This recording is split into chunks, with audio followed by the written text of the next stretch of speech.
가정아 예배하라. 소요리 가정 예배를 함께하는 여러분을 진심으로 환영합니다. 오늘은 소요리 가정 예배 12번째 시간입니다. 소요리 문답 제12문답으로 함께 예배를 드릴 텐데요. 예배에 앞서 사랑하는 가족들과 서로 축복하며 인사를 나누겠습니다. 사랑합니다.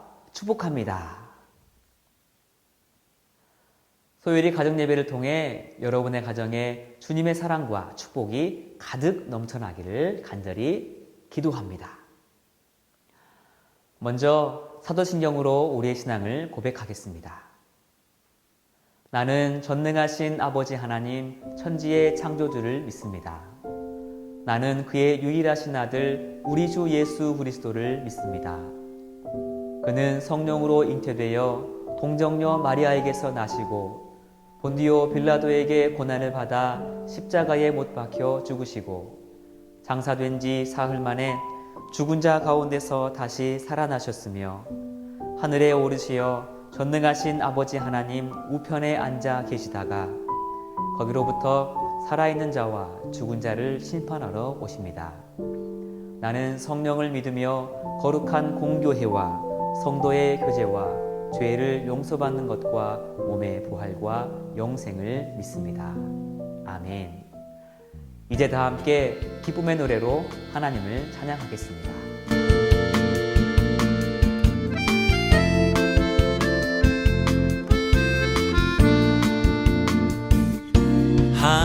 하나님은 너를 만드신 분, 너를 가장 많이 알고 계시며, 하나님은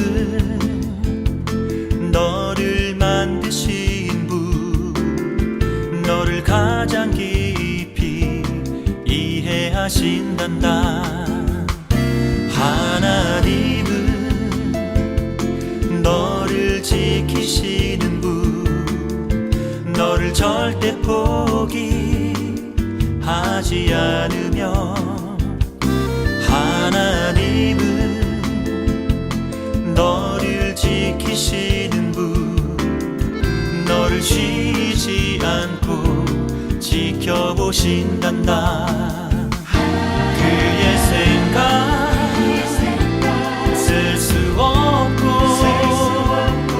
그의 자비 무궁하며 그의 성실 날마다 새롭고 그의 사랑 끝이 없단다.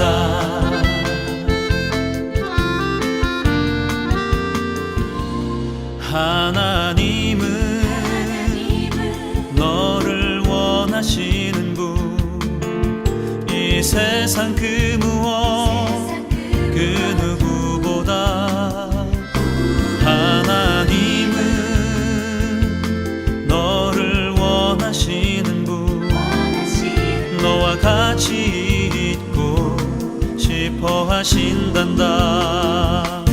하나님은 너를 인도하는 분, 광야에서도 폭풍 중에도 하나님은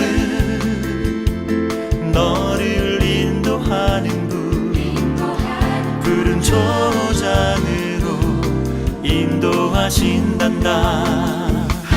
그의 생각 셀 수 없고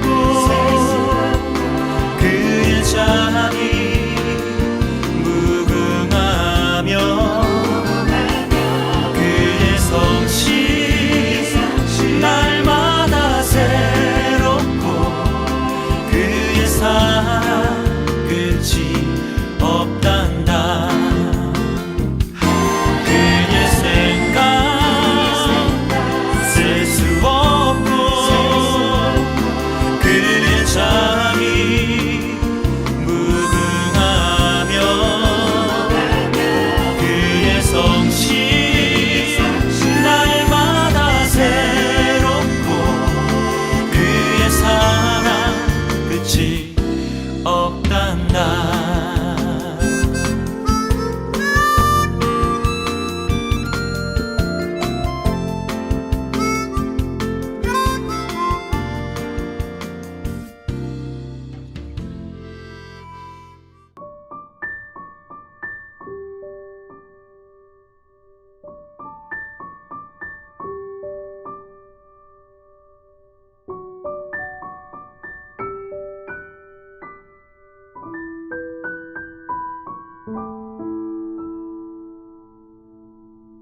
한 해가 저물어가고 그 어느 때보다 가정의 따뜻함이 마음을 행복하게 하는 계절입니다.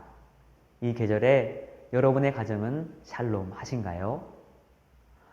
소요일이 가정 예배를 통해 시간이 지날수록 주님이 주시는 참 평안, 샬롬이 여러분의 가정에 가득 넘쳐나기를 소망합니다. 우리가 살고 있는 이 세상에는 몇 종류의 생물이 살고 있을까요? 종종 텔레비전을 통해 아마존의 정글이나 아프리카의 초원을 보다 보면 처음 보는 생물들을 많이 보게 됩니다.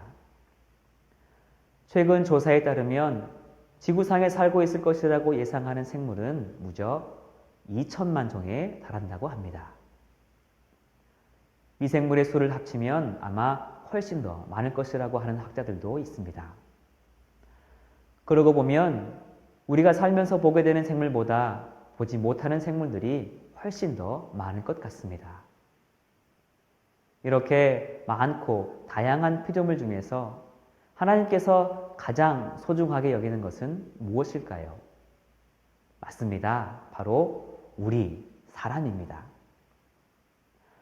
사람은 하나님의 형상을 따라 지음받은 하나님의 최고의 걸작품이기 때문입니다. 그런 의미로 옆에 있는 가족에게 이렇게 이야기해 볼까요? 너는 하나님의 걸작품이야. 엄마, 아빠는 하나님의 걸작품이에요.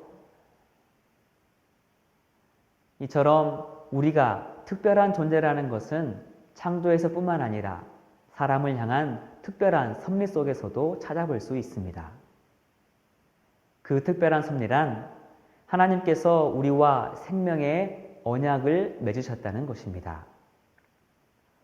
다른 피조물들과는 다르게 하나님께서는 사람에게 영원한 생명을 약속하신 것이지요.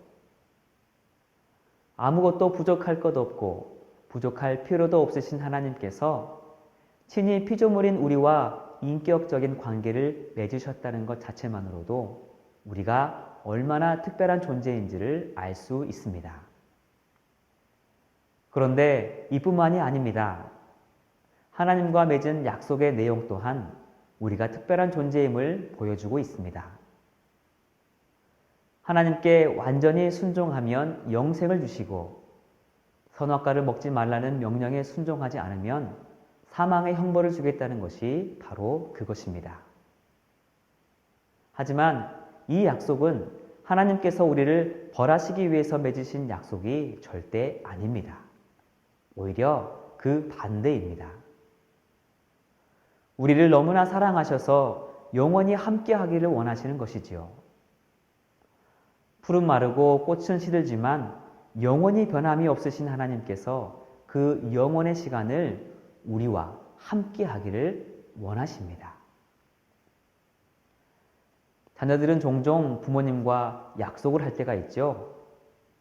그런데 이 약속에는 늘 조건이 따라 붙습니다. 어떤 것을 하면 다른 무언가를 보상으로 주겠다는 것이지요. 예를 들어 일주일 동안 매일매일 방을 깨끗이 정리하면 용돈을 준다든지 공부를 열심히 해서 좋은 성과를 거두면 어떤 정해진 상을 주겠다 하거나 하는 약속을 다들 해보셨을 것입니다. 왜 부모님은 자녀들과 이런 약속을 하는 걸까요? 보상을 빌미로 해서 자녀들에게 어려운 것을 시키려고 하는 걸까요? 아니면 여러분이 실패할 것을 기대하면서 약속하실까요? 그렇지 않지요? 부모님의 마음은 딱 하나, 우리가 그 약속을 잘 지키며 살기를 바라는 것이고 또 그 약속을 잘 지켜서 합당한 선물을 받아 누리기를 원하는 마음입니다. 우리의 부모님도 그러한데 창조주이신 하나님은 두말할 필요도 없이 더욱 그러하십니다. 하나님께서는 우리가 그저 에덴 동산에 머물며 동산지기 정도로 사는 것을 원하시지 않습니다. 우리가 선악과를 먹고 말고 하는 것도 하나님께는 가장 중요한 관심사가 아닙니다. 하나님은 우리가 온전히 순종하는 존재가 되기를 바라시고 이 세상에서 온전히 하나님을 사랑하며 살기를 바라십니다. 이것이 바로 하나님께서 사람과 생명의 언약을 맺으신 이유이고 선악과를 먹지 말라고 말씀하신 이유입니다. 소요리 가정 예배를 드리고 있는 가정 모두 이러한 하나님의 마음을 알게 되기를 바랍니다. 특별히 감사와 찬송으로 영원한 생명을 주신 하나님의 사랑을 고백하는 여러분의 가정이 되기를 간절히 바랍니다. 그리고 여전히 인격적으로 대하시는 하나님 앞에 우리도 시간이 지날수록 더욱더 성숙된 인격과 성숙된 믿음으로 성장하는 모든 부모님들과 모든 자녀들이 되기를 주님의 이름으로 축복합니다.